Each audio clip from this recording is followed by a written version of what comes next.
Good morning students. आज हम कक्षा 8 में lesson number 4 a visit to Cambridge part 4 a visit to Cambridge. Cambridge एक यूनिवर्सिटी है और विजिट का मतलब होता है यात्रा। तो ये जो हमारा पार्ट है a visit to Cambridge, Cambridge की एक यात्रा, उसको पढ़ेंगे। ये स्टोरी फिरदौस कांगा द्वारा लिखी हुई है और इसमें दो महान विकलांग व्यक्तियों के बारे में चर्चा की गई है जो पूरी रूप से पूर्ण रूप से पैरालाइसिस हैं, विकलांग हैं। उनका शरीर बिल्कुल नॉर्मल व्यक्ति की तरह नहीं है, कुछ ऐसे चल नहीं पाते हैं, वो अपनी व्हील चेयर पर ही रहते हैं, लेकिन फिर भी उन्होंने अपनी लाइफ में बहुत कुछ अचीव किया है, उसके बारे में हम जानेंगे। एक इसमें फिरदौस कांगा है, दूसरे स्टीफन हॉकिंग है। This is the story of a meeting between two extra ordinary people. This means यह है, इज मीन्स है। This is the story, story मतलब कहानी। ये कहानी है ऑफ अ मीटिंग, एक बैठक है, यानी कि एक इंटरव्यू है बिटवीन, बीच में, टू एक्स्ट्रा ऑर्डिनरी, दो असाधारण। साधारण तो सभी होते हैं, असाधारण है कि उनका दिमाग इतना होशियार है, शरीर से विकलांग होते हुए भी वो बहुत अचीव किया हुआ है, उन्होंने बहुत कुछ अचीव किया है अपने लाइफ में, बहुत ब्रिलियंट इंसान है। तो टू एक्स्ट्रा ऑर्डिनरी पीपल, ये जो कहानी है, ये जो इस कहानी में हम जान रहे हैं कि ये एक मीटिंग है, एक बैठक है, इंटरव्यू है दो लोगों के, दो असाधारण लोगों के बीच में। बोथ ऑफ देम, वे दोनों ही, डिफरेंटली एबल्ड, डिफरेंटली विभिन्न रूप से, एबल्ड का मतलब है अक्षम है, जो वो दोनों लोग हैं वो शारीरिक रूप से विकलांग हैं। स्टीफन हॉकिंग, पहले जो कौन है, स्टीफन हॉकिंग है, an astrophysicist who suffers from a form of paralysis that confines him to a wheel chair and allows him to speak only by punching button on a computer. पहले Stephen Hawking है and astrophysicist, astrophysicist खगोल शास्त्री जो होते हैं वो है, who suffers जो सहन कर रहे हैं, फ्रॉम अ फॉर्म, फॉर्म होता है एक तरीका, और पैरालाइसिस, पैरालाइसिस का मतलब होता है लकवा। लकवा क्या होता है, जिसमें शरीर का जो जिस भाग पे लकवा गिरता है उसमें शरीर का वही भाग काम करना बंद कर देता है, उस बीमारी से वो पैरालाइसिस यानी कि लकवा। दैट कन्फाइन जो मजबूर करता है, हिम उन्हें, टू अ व्हील चेयर, एक व्हील चेयर क्या होती है, जिसमें पहिए लगी हुई कुर्सी होती है और वो आगे ढकेलने से अपने आप पहिए उस पर चलते रहते हैं, वो व्हील चेयर होती है। तो जो स्टीफन हॉकिंग है एक खगोल शास्त्री हैं, लेकिन खगोल शास्त्री होने के बाद भी उनका दिमाग तो बहुत इंटेलिजेंट है, लेकिन उनका जो शरीर है वो पैरालाइसिस है, लकवे से ग्रस्त है, जिसके कारण उन्हें मजबूरी में व्हील चेयर पे रहना पड़ता है। And allows him to speak, और उन्हें बोलने के लिए आज्ञा देनी पड़ती है, ओनली बाय पंचिंग बटन, एक उनके हाथ में बटन है जिसे वो दबाते हैं, ऑन अ कंप्यूटर, तब वो कंप्यूटर की स्क्रीन का एक उनके पास बटन है जिसे वो दबाते हैं, तब वो कंप्यूटर उनसे बोलता है। यानी कि वो इतने अक्षम है अपने शरीर से कि वो बोल भी नहीं सकते, चलना फिरना तो बहुत दूर की बात है, उनका जो शरीर है पूरी तरह से पैरालाइसिस है।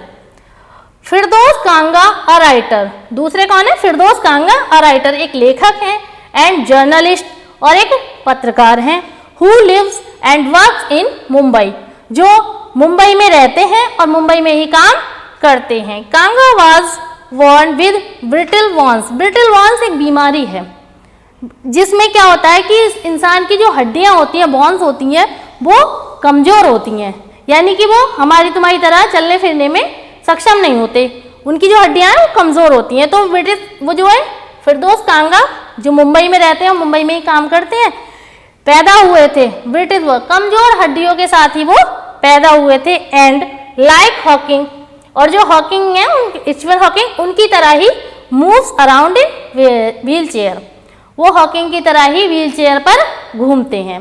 यानी कि इन्होंने बताया है कि जो दो लोग हैं इनकी बैठक है, एक स्टीफन हॉकिंग है जो खगोल शास्त्री हैं, तो वो इतने शारीरिक रूप से विकलांग हैं कि वो उन्हें बोलने के लिए भी एक बटन है उनके पास, तो वो उसे दबाते हैं तब कंप्यूटर से आवाज़ आती है, वो खुद नहीं बोल सकते। और दूसरे फिरदौस कांगा हैं जो इसके लेखक भी हैं, तो वो एक जर्नलिस्ट भी हैं, पत्रकार हैं, और वो मुंबई में रहते हैं और वहीं पे काम करते हैं। लेकिन उनके जो शरीर है, उनके शरीर के पैरालाइज नहीं है, लेकिन उनका जो शरीर है वो कमजोर हड्डियों के साथ पैदा हुए थे, इसके कारण उन्हें व्हील चेयर पे ही रहना पड़ता है। Cambridge wise my metaphor for England, Cambridge जो है वो मेरे लिए मेटाफर या रूपक अलंकार, जो आपने इंग्लिश में पढ़ेंगे तो मेटाफर एक अलंकार होता है जिसमें रूपक होता है। Cambridge was my metaphor for England, Cambridge मेरे लिए इंग्लैंड के समान है। एंड इट वॉज स्ट्रेंज, और ये अद्भुत था, दैट की व्हेन आई लेफ्ट इट, जब मैं इसे छोड़ रहा था, had become all together something else, तो मुझे ऐसा लगा कि मेरे अंदर बहुत कुछ बदलाव आ गया है। बिकॉज, क्योंकि I had met Stephen Hawking there, क्योंकि अब ये कहानी शुरू हो रही है, उन्होंने बताया कि कैम्ब्रिज मेरे लिए इंग्लैंड के समान है, लेकिन मेरे साथ ऐसा हुआ वहाँ पर जाने के बाद कुछ दिन जब मैं स्टीफन हॉकिंग से मिला, उनसे मिलने के बाद मुझे ऐसा लगा जब मैं उस जगह को छोड़ा था कि मेरे अंदर बहुत से बदलाव आ गए हैं, क्योंकि वो वहाँ पर स्टीफन हॉकिंग जो शारीरिक रूप से विकलांग व्यक्ति हैं वो उनसे मिले थे। It was on a walking tour through Cambridge, it was on a walking tour, walking मतलब घूमने की एक यात्रा थी कैम्ब्रिज के दौरान, कैम्ब्रिज यूनिवर्सिटी जब गए थे तो वहाँ पे घूमने की यात्रा थी। दैट द गाइड मेंशन का मतलब होता है उल्लेख करना, किसी के बारे में बताना, गाइड पथ प्रदर्शक जो रास्ता दिखाने वाले होते हैं। तो the guide mention Stephen Hawking, जो गाइड था, जो पथ प्रदर्शक था, उसने स्टीफन हॉकिंग के बारे में उल्लेख किया था। पुअर मैन, बेचारे आदमी, who is quite disabled now, जो अब डिसेबल्ड अयोग्य, एबल का मतलब अयोग्य और डिसेबल्ड अयोग्य, जो अब पूर्ण रूप से अयोग्य हो गए हैं, तो यद्यपि ही इज अ वर्दी सक्सेसर टू आइजैक न्यूटन, यद्यपि वो जो न्यूटन है, आइजैक न्यूटन है, उनके योग्य उत्तराधिकारी हैं, लेकिन वो शारीरिक रूप से बिल्कुल अक्षम है, बिल्कुल विकलांग है, वो कुछ अपने आप नहीं कर सकते। Whose chair he has at the university, जिनकी कुर्सी पर उन्हें बैठाया गया। उनका कहने का मतलब ये है कि जो स्टीफन हॉकिंग हैं वो शारीरिक रूप से विकलांग व्यक्ति हैं, माना कि यद्यपि वो जो न्यूटन हैं उनके योग्य उत्तराधिकारी हैं, क्योंकि कैम्ब्रिज यूनिवर्सिटी में उन्हें न्यूटन की ही कुर्सी पर, उनके पद पर बिठाया गया था। एंड और आई स्टार्टेड, मैंने शुरुआत की, बिकॉज ये सब बात जो बताई थी उनका जो गाइड था उसने बताई थी, जो फिरदौस कांगा का गाइड था, उनका पथ प्रदर्शक था, उन्हें इतनी बात बताई थी, तब वो शुरू करते हैं। एंड आई स्टार्टेड, तब मैंने शुरू किया। Because I had quite forgotten, मैं पूर्ण रूप से भूल चुका था। ये फिरदौस कांगा जी बता रहे हैं कि मैं इस बारे में बिल्कुल भूल चुका था। दैट की this most brilliant and completely paralysed astrophysicist, the author of A brief history of time, one of the best sellers ever lived here, उन्होंने बताया कि मैं इस बात को पूर्ण रूप से भूल चुका था कि मोस्ट ब्रिलियंट, बहुत होशियार, और कंप्लीटली पैरालाइज्ड, जो पूर्ण रूप से विकलांग हैं, एस्ट्रोफिजिस्ट, ऐसे खगोल शास्त्री जो होशियार बहुत है लेकिन शारीरिक रूप से विकलांग हैं। The author of a brief history of time, एक ब्रीफ हिस्ट्री ऑफ टाइम नाम की पुस्तक है, उसके वो लेखक भी हैं। One of the best sellers ever lived here, जो बुक थी a brief history of time, अपने समय की एक सबसे अधिक बिकने वाली बुक थी। उसके लेखक खगोल शास्त्री हैं, और वो जो, लेकिन वो शारीरिक रूप से विकलांग हैं, लिव्ड हियर, यहाँ रहती हैं। तो फिरदौस कांगा जी बता रहे हैं कि मैं इस बात को पूर्ण रूप से भूल चुका था कि ऐसे महान व्यक्ति जिन्होंने एक पुस्तक लिखी जो अपने समय में बहुत अधिक बिकी थी, वो व्यक्ति यहाँ रहते हैं। When the walking tour was done, जब मेरी जो यात्रा थी वो डन हो चुकी, यानी कि पूरी हो चुकी थी, I rushed to a phone booth, rust का मतलब होता है दौड़ना, तो मैं एक फोन बूथ की तरफ, जो फोन बूथ होते हैं उनकी तरफ दौड़ा। And almost tearing the cord, cord का मतलब होता है टेलीफोन का जो रिसीवर होता है उसमें एक डोरी जुड़ी होती है, उसका मतलब होता है cord. Almost tearing the cord so it could reach me outside, तो जो टेलीफोन की डोरी थी वो लगभग टूटने ही वाली थी, लेकिन वो तब तक मुझ तक पहुंच चुकी थी। क्यों टूटने वाली थी? क्योंकि जो फिरदौस कांगा जी थे वो भी व्हील चेयर पर ही थे और वो फोन बूथ के अंदर नहीं जा सकते, इसलिए उन्होंने जो रिसीवर था वो बाहर किया, तो वो खींचने में उनकी डोरी टूटने वाली थी, इसलिए उन्होंने ऐसा बताया है। फोन स्टीफन हॉकिंग्स हाउस, और उन्होंने जो फोन किया था वो स्टीफन हॉकिंग थे, उनके घर पर किया था। There was his assistant on the line, तो जब उन्होंने स्टीफन हॉकिंग के घर फोन किया तो वहाँ फोन उनके असिस्टेंट ने उठाया, उनका जो सहायक था वो लाइन पर थे। एंड आई टोल्ड हिम, और मैंने उनसे बताया, I had come in a wheel chair from India, मैं व्हील चेयर पर भारत से आया हूँ। उन्होंने ये बताया कि मैं व्हील चेयर पर ही इंडिया से आया हूँ, भारत से जो आया हूँ मैं व्हील चेयर पर ही बैठ के आया हूँ। परहैप्स, शायद, ही थॉट, उसने सोचा, I had propelled my self all the way, शायद उसे ये लगा हो, जब मेरे कहने में कहा कि मैं व्हील चेयर पर इंडिया से आया हूँ, तो शायद उसे ये लगा कि प्रोपेल्ड का मतलब होता है ढकेलना, आगे क्यों ढकेलना, माई सेल्फ, अपने आप, ऑल द वे, सारे रास्ते पे। तो शायद उनका जो असिस्टेंट था उसे ये बात लगी कि मैं जो आया हूँ इंडिया से, तो मैं अपने आप ही अपनी व्हील चेयर को ढकेलते हुए आया हूँ। ये एक मजाक वाली बात थी। To write about my travels in Britain, to write मतलब लिखने के लिए, अबाउट बारे में, माई ट्रेवल्स अपनी यात्रा के, इन ब्रिटेन जो मैं ब्रिटेन की यात्रा पर आया हूँ उसे मैं लिखने के लिए बारे में बात करना चाहता हूँ। I had to see professor Hawking, मैं प्रोफेसर जो प्रवक्ता जी हैं, प्रोफेसर जो हैं, उनसे, हॉकिंग जो है, मैं उनसे मिलना चाहता हूँ, उन्हें देखना चाहता हूँ। इवन 10 मिनट्स वुड डू, चाहे आप मुझे 10 मिनट ही दीजिए, पर मैं उनसे मिलना चाहता हूँ, उन्हें देखना चाहता हूँ। हाफ एन आवर, आधा घंटा, वो कहता है आधा घंटा। ही सैड, उसने कहा, किसने कहा, जो प्रोफेसर हॉकिंग के असिस्टेंट थे उसने कहा हाफ एन आवर, आधा घंटा। फ्रॉम 3:30 टू 4, 3:30 बजे से, 3:30 का मतलब 3:30 बजे से 4 बजे तक का समय उन्हें दिया गया। एंड सडनली, और अचानक ही, I felt weak all over, तो अचानक ही ऐसा हुआ, जब मुझे आधे घंटे का समय स्टीफन हॉकिंग से मिलने का मिल गया था, तब अचानक ही मुझे ऐसा महसूस होने लगा कि मैं बहुत कमज़ोर हो गया हूँ, बहुत मुझे वीकनेस फील होने लगी। ऐसा होता है कि जब हम अपने सीनियर से या हम अपने से अधिक होशियार व्यक्ति से मिलते हैं तो हमें थोड़ा नर्वसनेस फील होता है, तो उसके बारे में उन्होंने बताया है। ग्रोइंग अप डिसेबल्ड, डिसेबल्ड का मतलब अक्षम रूप से, जो हम विकलांगता के साथ बड़े होना। You get fed up, fed up का मतलब होता है तंग आ जाना।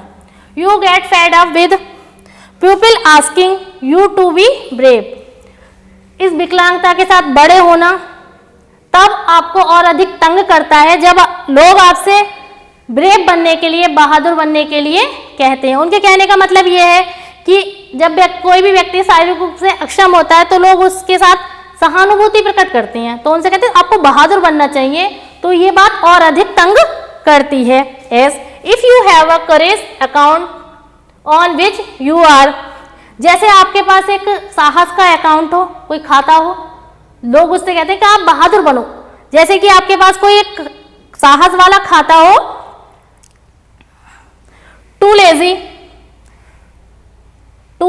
टू ड्रॉ अ चेक, उनके कहने का मतलब ये है कि जब लोग आपसे कहते हैं बहादुर बनो, तो आप लोग ये समझते हैं कि आपके पास क्या कोई खाता है, जैसे हमारे पास कोई विकलांग व्यक्ति के पास खाता होता है, लेकिन उसमें से वो टू लेजी, बहुत आलसी हैं, टू ड्रॉ अ चेक, एक चेक निकालने के लिए। उनके कहने का यहाँ ये मतलब है कि लोग हमें इस तरह से सहानुभूति देते हैं कि बहादुर बनो, जैसे कि हमारे पास कोई बहादुरी का खाता हो और हम उसमें से बहादुरी निकालना ही नहीं चाहते हो, उसे निकालने के लिए हम आलसी हो। The only thing that makes you stronger is seeing somebody like you, किसी भी विकलांग व्यक्ति को बहादुर बनने के लिए केवल एक बात की जरूरत होती है। द ओनली थिंग दैट, केवल एक ही चीज होती है, दैट मेक्स यू स्ट्रॉन्गर, जो आपको मजबूत बनाती है, is seeing somebody like you. अगर आपको कोई आपकी तरह ही शारीरिक रूप से विकलांग व्यक्ति दिखाई देता है तो उसे देख के आप अपने आप को स्ट्रांग फील करेंगे, आप में के अंदर एक स्ट्रांगनेस वाली ताकत जो होती है वो आ जाएगी। यही बात होती है, बाकी लोगों के कहने से किसी को भी शक्ति नहीं मिलती, कोई ताकत नहीं मिलती। अचीविंग समथिंग ह्यूज, और जिसने, ह्यूज का मतलब होता है बहुत अधिक, अचीविंग प्राप्त करना। ऐसा व्यक्ति जो शारीरिक रूप से विकलांग हो लेकिन उसने बहुत अधिक अचीव किया हो, प्राप्त कर लिया हो, बहुत अच्छी उपलब्धियां अपने जीवन में प्राप्त की हो, ऐसे व्यक्ति को देख के आपको जरूर ताकत मिलेगी। Then you know how much is possible and you reach out further than you ever thought you could. तब आप ये जान पाओगे कि किस तरह से आप ये संभव है कि आप जो चाहते हो वो प्राप्त करना आपके लिए किस तरह से संभव है। उनके कहने का मतलब ये है कि अगर जब आप अपनी तरह के किसी व्यक्ति को देखेंगे जिसने बहुत अधिक उपलब्धियां की हो, अपने जीवन में बहुत कुछ प्राप्त किया हो, तब आप ये जान पाएंगे कि किस तरह से आप जो चाहते हो, जो आपके विचार हैं, उन्हें आप अपनी किस तरह से प्राप्त कर सकते हो। I have not been brave, मैं बहादुर नहीं हूँ, said his disembodied computer voice. अब यहाँ तक की बात उनके विचार थे। अब स्टीफन हॉकिंग और फिरदौस कांगा के बीच की बातें हो रही हैं। I have not been brave, मैं बहादुर नहीं हूँ, सेड हिज डिसएम्बॉयडेड, डिसएम्बॉयडेड बिना शरीर वाले कंप्यूटर वॉइस, कंप्यूटर की आवाज आई कि मैं कोई ब्रेव व्यक्ति नहीं हूँ, मैं कोई महान बहादुर व्यक्ति नहीं हूँ। द नेक्स्ट आफ्टरनून, अगली दोपहर की बात है ये, जब उनका 3:30 बजे का टाइम उन्हें मिला था, उसके टाइम की बात है। I have had no choice, मेरे पास कोई और विकल्प नहीं था। ये बात स्टीफन हॉकिंग कह रहे हैं कि तुम मेरी उपलब्धियों को देख के कह रहे हो कि मैं बहुत महान हूँ, मैं बहुत ब्रेव हूँ, लेकिन ऐसा नहीं है, मेरे पास कोई और ऑप्शन, मेरे पास कोई और चॉइस नहीं थी। श्योरली, निश्चित रूप से। आई वांटेड टू से, मैं यही कहना चाहता था। Living creatively with the reality of his disintegrating body was a choice, मैं ये कहना चाहता था कि रचनात्मक वास्तविकता की जो रचना है, हमारे अंदर जो क्रिया करने की क्रिएटिविटी है, उसके साथ बिना बॉडी के रहना, हमारे पास दिमाग तो बहुत इंटेलिजेंट है, लेकिन हम बिना बॉडी के, बिना शरीर के, जिसे हम ऐसा शरीर जिसे हम कुछ भी नहीं कर सकते, ऐसा जीवन जीना किसकी चॉइस हो सकती है, मैं ये कहना चाहता था। ये किसने कहा है? ये कह रहे हैं फिरदौस कांगा जी। बट आई केप्ट क्वाइट, लेकिन मैं चुप रहा। वो ये बात कहना चाहते थे लेकिन वो चुप रहे, बिकॉज क्योंकि I felt guilty every time, मैं हर समय जितनी देर मैं वहां बैठा रहा, मैं अपने आप को दोषी महसूस कर रहा था। I spoke to him forcing him to respond, मैं गिल्टी फील कर रहा था कि मैं उन्हें बोलने के लिए फोर्स कर रहा हूँ, क्योंकि वो बोल नहीं पा रहे थे। उनका जो उनके पास एक बटन था, जब वो उससे प्रेस करते थे, पंचिंग करते थे, तब कंप्यूटर से आवाज़ आती थी।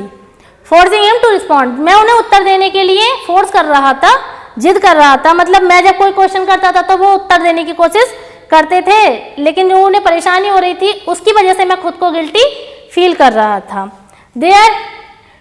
There he was tapping at the little switch in his hand, trying to find the words on his computer with the only bit of movement left to him, his long, pale fingers. There he was tapping. Tapping का मतलब वही जो उनके हाथ में एक दबाने वाले स्विच था छोटा सा, in his hand, उनके हाथ में, trying to find, जिसमें वो ढूंढने की कोशिश कर रहे थे वर्ड्स को, शब्दों को, ऑन हिज कंप्यूटर, अपनी कंप्यूटर की स्क्रीन पर। मतलब वो बटन दबाते थे तो कंप्यूटर की स्क्रीन पर वो वर्ड्स आते थे with the only bit of movement. यही एक छोटी सी गति थी जो उनके शरीर में हो सकती थी, ऐसी बस यही मूवमेंट थी जो वो कर सकते थे। हिज लॉन्ग पेल फिंगर्स, अपनी जो लंबी पीली पड़ी हुई उंगलियां थी उनकी, उनसे वो बस इतनी ही गति इतनी ही वो कर सकते थे, मूवमेंट इतनी ही हो सकता था। एवरी सो ऑफन, अक्सर प्यार क्या होता था, मैंने देखा, his eyes would shut in frustrated in exhaustion, उनकी जो आंखें थी वो तनाव से, थकावट से कभी कभी बंद हो जाती थी। And sitting opposite him I could feel his anguish, और उनके सामने बैठे हुए इस बात को मैंने, उनकी पीड़ा को, एंग्यूज का मतलब होता पीड़ा, उनकी पीड़ा को मैंने ये महसूस किया था। The mind beyond with thought that come out in frozen phrases and sentences stifle growth, मैंने ये महसूस किया था कि उनका जो दिमाग था वो बहुत प्रसन्नचित्त अच्छे विचारों से भरा हुआ था, लेकिन उसके बाद भी उनके जो सेंटेंस, उनके जो वाक्य निकल रहे थे उनके कंप्यूटर से, वो ऐसे निकल रहे थे जैसे कि कोई लाश जो है मरने के बाद अकड़ जाती है, यानी कि टूटे फूटे ही शब्द उनके उससे कंप्यूटर से निकल रहे थे, क्योंकि वो बोलने में अक्षम थे, वो बोल ही नहीं पा रहे थे।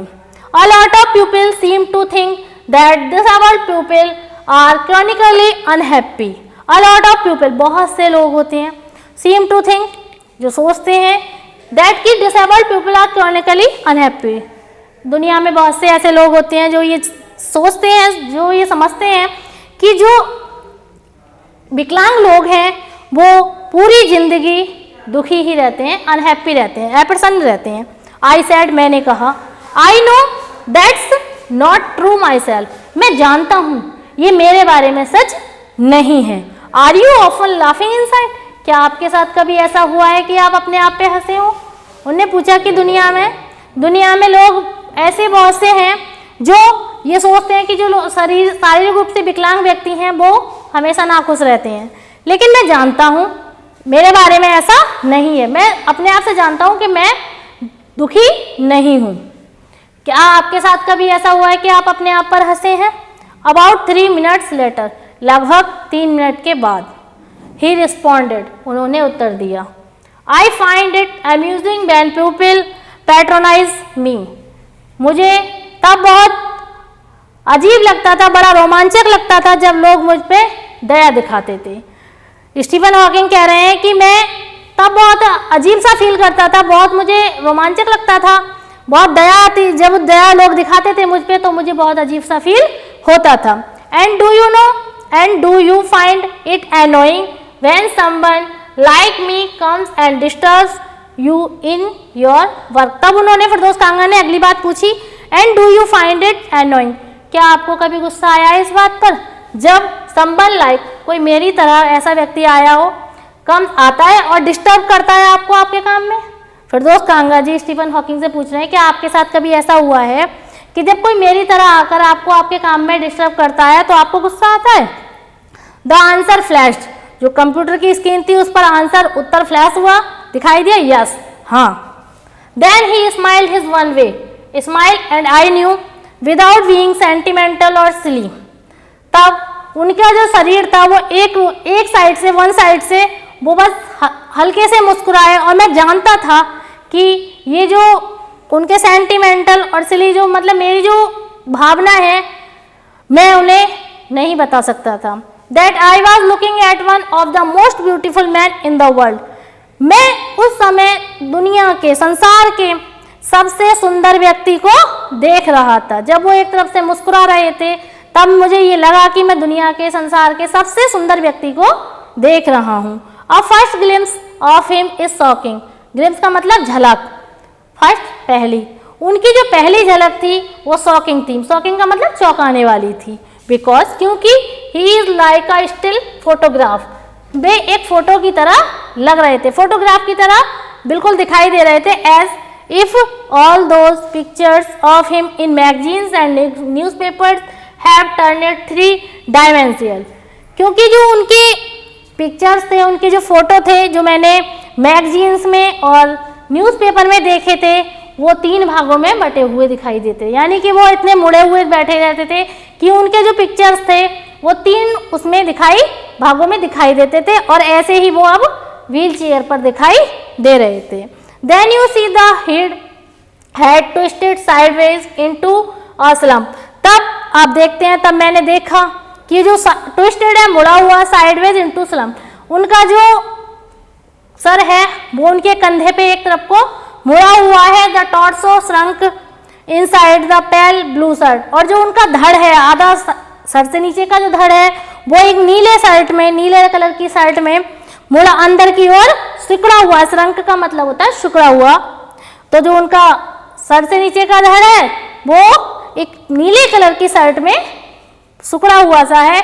द वेस्टेड लेग्स, उनके जो बेकार, वेस्टेड का मतलब बिना यूज करने वाले, बेकार, जिनका कोई प्रयोग नहीं है, ऐसी चीज, ऐसे पैर उनके। You look at his eyes which can speak, उनके जो पैर थे वो बिना किसी यूजफुल नहीं थे, उनके लिए बेकार थे। यू लुक, आप देख सकते हैं, देखते हैं, एट हिज आईज, उनकी आंखों में, विच कैन स्पीक स्टिल, जब आप उनकी आंखों में देखेंगे तो आपको ये लगता है कि ये अभी बोल सकती हैं। And they are saying something huge and urgent, और वो कुछ कहने की कोशिश कर रही हैं, कुछ ऐसा जो बहुत बड़ा है, बहुत आवश्यक है। वो उनकी आंखें हैं, उनकी आंखों में जब आप देखते हो तो आपको ऐसा लगता है कि वो उनकी आंखें कुछ कहने की कोशिश कर रही हैं, कुछ ऐसा जो बहुत बड़ा है और अर्जेंट है, बहुत आवश्यक है। It is hard to tell what, लेकिन ये कहना मुश्किल है कि वो क्या कहना चाहते हैं। व्हाट यू आर शेकिंग, आप पूरी तरह से हिल जाएंगे, बिकॉज क्योंकि you have seen something you never thought could be seen. आप पूरी तरह से हिल जाएंगे जब फिर भी आपको ये बात समझ में नहीं आएगी कि वो क्या कहना चाहते हैं। यानी कि कहने का मतलब ये, आप कितना भी सोच लीजिए लेकिन आप कभी ये विचार नहीं कर पाएंगे वो क्या कहना चाहते थे। What do you think is the best thing about being disabled, I had asked him earlier. What do you think the best thing, आप जो विकलांगता है उसमें आप कौन सी ऐसी बात सोचते हैं जो सबसे अच्छी है? विकलांग होने का क्या फायदा है? I had asked him earlier, मैंने उनसे जल्दी से पूछा। तो फिरदौस कांगा जी पूछ रहे हैं कि विकलांग होने में कौन सी अच्छाई है, ऐसी कौन सी बात है जो आपको सबसे अच्छी लगती है? फिरदौस कांगा जी ने स्टीफन हॉकिंग से पूछते हैं, I don't think there is anything good, मैं ये नहीं सोचता कि विकलांग होने में कुछ अच्छाई है, कुछ अच्छी बात भी है विकलांग होने में, मैं ये नहीं सोचता। आई थिंक, लेकिन मैं सोचता हूँ। फिरदौस कांगा जी कहते हैं मुझे लगता है, मैं ये बात सोचता हूँ कि हाँ कुछ तो अच्छा ही है। आई सेड, मैंने कहा। You do discover how much kindness there is in the world, you too do discover, आप खोज सकते हैं इस बात को कि इस दुनिया में, इस संसार में कितनी दयालुता है। अगर आप विकलांग हैं, आपको कोई दया दिखा रहा है तो आपको ये पता चलेगा कि इस संसार में अभी भी दया है या नहीं है, आप इस बात का पता लगा सकते हैं। यही एक अच्छाई है विकलांग होने में। यस, हाँ। He said it was a disadvantages of his voice synthesis that it could convey no inflection, no shades or tone. हाँ, उन्होंने कहा it was disadvantages of his voice synthesis. synthesis का मतलब होता है कृत्रिम। कृत्रिम का जो उनकी आवाज़ थी, उनकी खुद की नेचुरल आवाज़ नहीं थी, वो कंप्यूटर से ही बोल रहे थे, उनकी आवाज़ को बस कंप्यूटर से आवाज़ आ रही थी, वो जो टैप करते थे वही कंप्यूटर से आवाज़ आती थी। That it could convey no inflection, no shade or tone. ये उनके लिए बहुत डिसएडवांटेज था, कोई लाभ नहीं था, हानि की बात थी कि जो उनकी कृत्रिम आवाज़ थी उसमें ना कोई संप्रवाह था, मतलब बोलने का कोई अच्छा तरीका नहीं था, ना इन्फ्लेक्शन था, ना कोई उसका आकार था, ना कोई अच्छी टोन थी। मतलब बोलने, कंप्यूटर तो एक मशीन है, वो अपने हिसाब से बोलेगा, इंसान अपने हिसाब से बोलेगा। तो उनका कहने का मतलब ये था, ये उनके लिए बहुत हानि की बात थी कि उनकी जो आवाज़ थी, कृत्रिम आवाज़ थी, उसमें कोई इन्फ्लेक्शन नहीं था, कोई सेट नहीं थी, ना कोई उसका आकार था, ना कोई उसकी टोन थी। And I could not tell how enthusiastically he agreed with me, मैं ये कह सकता हूँ कि वो उत्साह के साथ मेरी बात से सहमत थे। एवरी टाइम, प्रत्येक समय, I shifted in my chair और turned my wrist to watch the time. Every time I shifted, जब मैं अपनी कुर्सी पर शिफ्ट होता था यानी कि ठीक से बैठता था, और टर्नेड माई रिस्ट वॉच, और मैं अपनी कलाई की घड़ी की ओर देखता था। I wanted to make every one of our 30 minutes count, तो मैं ये चाहता था कि जो हमारे बीच की बात की 30 मिनट हैं, जो हमारे बीच की वार्तालाप जो 30 मिनट में हुई है, उन मिनट्स को सब लोग गिने कि हम लोगों ने 30 मिनट में कितनी कितनी अच्छी बातें की हैं। I felt a huge relief and exhilaration in the possibility of my body. I felt, मैंने महसूस किया, अ ह्यूज रिलीफ, बहुत बड़ा आराम, मतलब मैंने बहुत आराम महसूस किया अपने आप को। And exhilaration in the possibility, एक्सुलरेशन का मतलब होता है कि जब हमारे अंदर एक उत्साह वाली बातें होती हैं, उत्साह, इन द पॉसिबिलिटी, संभावना ऑफ माई बॉडी, तो मैंने ये महसूस किया कि मेरे अंदर जो संभावनाएं थी उनका उत्साह मेरे शरीर में बहुत बढ़ चुका था। How little it mattered then that I would never walk और even stand. How little it mattered, ये कितना छोटा मैटर था। मैं तो हमेशा ये सोचता था कि मैं बहुत दुखी हूँ, ना तो मैं चल सकता, ना खड़ा हो सकता हूँ, मैं कुछ पर मैं बोल सकता हूँ, मेरे हाथ काम करते हैं, लेकिन मैं चल ही तो नहीं सकता। तो ये बहुत छोटी बात है स्टीफन हॉकिंग को देखते हुए। तो ये तो कोई भी मतलब नहीं है, बहुत छोटा सा मामला है इसमें, तो ये तो इतनी टेंशन लेने वाली कोई बात ही नहीं है। ये मैटर इतना बड़ा नहीं है कि मैं ना चल सकता हूँ ना खड़ा हो सकता हूँ। I told him how he had been inspired beyond glitch for me and surely for others. I told him, मैंने उन्हें बताया कि वो मेरे लिए और निश्चित रूप से और दूसरे विकलांग लोगों के लिए भी किस तरह से प्रेरणा के स्रोत हैं। मतलब मुझे उनसे और विकलांग लोगों को उनसे किस तरह से प्रेरणा प्राप्त होती है। Did that thought help him? वो हमारे अच्छे विचारों में किस तरह से सहायता करते हैं? नो, नहीं। He said, उन्होंने कहा, and I thought how foolish I was to ask. जब उन्होंने नहीं कहा तो मुझे ऐसा लगा कि मैंने कितना मूर्खता वाला क्वेश्चन उनसे पूछ लिया था, कितनी बेवकूफ़ी वाली बात मैंने उनसे पूछी थी। When your body is a claustrophobic room and the walls are growing narrower day by day, it does not do much good to know that there are people outside smiling with admiration to see you breathing still.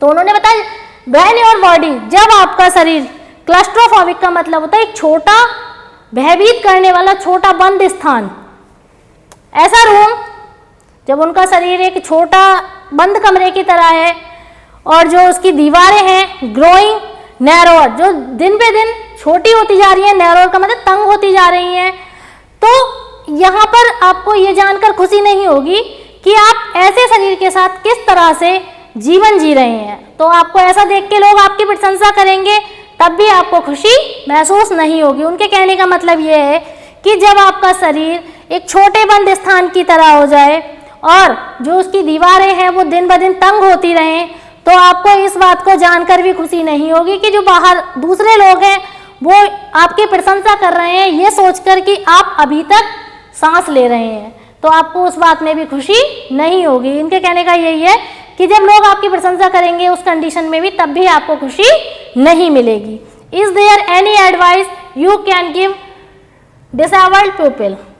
क्या ऐसी कोई सलाह है जो आप विकलांग लोगों को देना चाहते हैं, दे सकते हैं?